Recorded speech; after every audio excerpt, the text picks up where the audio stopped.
ایک شخص بہت ہی غریب تھا۔ اس نے اپنی بیوی سے مشورہ کیا کہ ایک رئیس آدمی کے ہاں غلامی کی جائے۔ اس کی بیوی نے اسے اجازت دے دی۔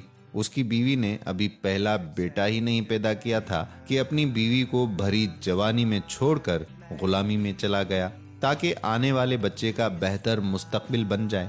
وہ دور دراز ایک شہر میں چلا گیا اور 20 سال اس رئیس آدمی کی خدمت کی۔ 20 سال بعد رئیس آدمی سے اجازت لی کہ وہ اب گھر جانا چاہتا ہے۔ رئیس آدمی سخی بھی تھا۔ اس نے بہت ساری بکریاں، گائے، بھینس اور اونٹ دیے اور امیر اور مالا مال بنا کر واپس بھیجا۔ وہ واپس آ رہا تھا کہ صحرا سے اس کا گزر ہوا اور راستے میں اسے ایک جھونپڑی ملی۔ اس میں ایک درویش آدمی تھا۔ اس کے پاس رات گزاری۔ غریب شخص نے رات کو درویش آدمی سے گزارش کی کہ وہ اسے نصیحت کرے۔ درویش نے کہا کہ میں نصیحت تو کروں گا، لیکن میں نصیحت کرنے کی قیمت وصول کرتا ہوں۔ اس نے قیمت پوچھی، کہا کہ ہر نصیحت کے بدلے ایک اونٹ۔ اس نے کہا کہ میں مالدار ہوں، نصیحت مل جائے تو اونٹ کی کوئی بات نہیں ہے۔ اس نے قیمت ادا کی۔ بزرگ نے نصیحت کی۔ بزرگ نے کہا کہ جب بھی آسمان پر تارے ایک لائن میں دیکھو تو فوراً کسی پہاڑ پر چلے جانا،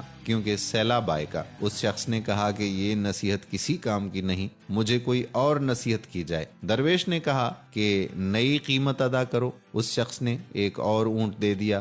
بزرگ نے کہا کہ جب بھی کسی شخص کی آنکھوں میں شیطانی چمک دیکھو تو اس سے بچنا، وہ تمہیں قتل کر دے گا۔ اس شخص نے کہا کہ یہ نصیحت کسی کام کی نہیں، مجھے کوئی اور نصیحت کی جائے۔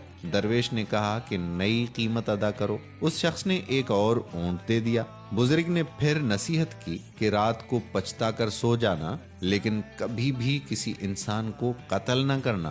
اس شخص نے سوچا کہ 3 اونٹ ضائع ہو گئے اور چپ کر کے سو گیا۔ صبح وہ چل دیا۔ سفر لمبا ہونے اور کئی دن کا سفر ہونے کی وجہ سے وہ تینوں نصیحتیں ہی بھول گیا۔ اسی دوران وہ ایک رات ایک گاؤں میں پہنچا۔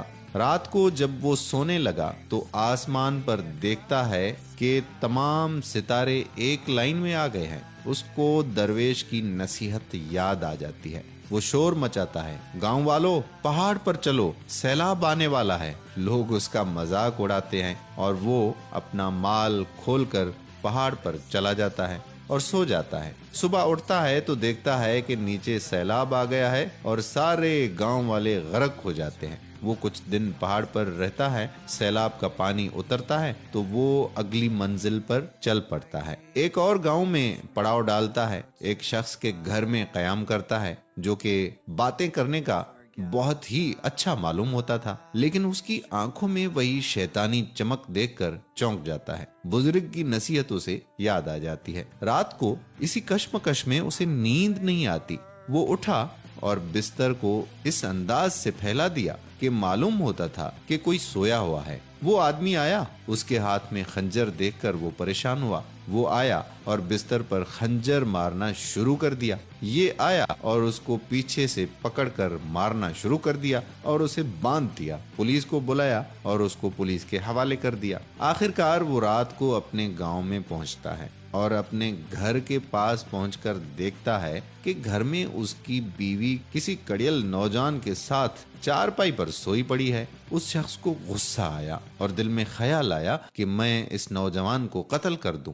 جیسے ہی وہ ارادہ کرتا ہے تو اسے اس درویش کی بات یاد آ جاتی ہے کہ کبھی بھی قتل کر کے نہ سونا، پچھتا کر سو جانا۔ وہ سوچتا ہے کہ پہلی بھی نصیحت کام کر گئی، دوسری نصیحت نے بھی کام کیا، لہٰذا وہ گاؤں سے باہر آ جاتا ہے۔ صبح ہوئی، اس کے دل میں خیال آیا کہ گاؤں والوں سے اپنا حال دریافت کروں۔ جیسے ہی گاؤں میں جاتا ہے، اپنے بارے میں دریافت کرتا ہے تو گاؤں والے اسے بتاتے ہیں کہ وہ شخص بہت ہی غریب تھا اور برسوں پہلے روزی روٹی کے لیے چلا گیا۔ اس نے مزید دریافت کیا کہ جب وہ جانے لگا تو بچہ ہونے والا تھا۔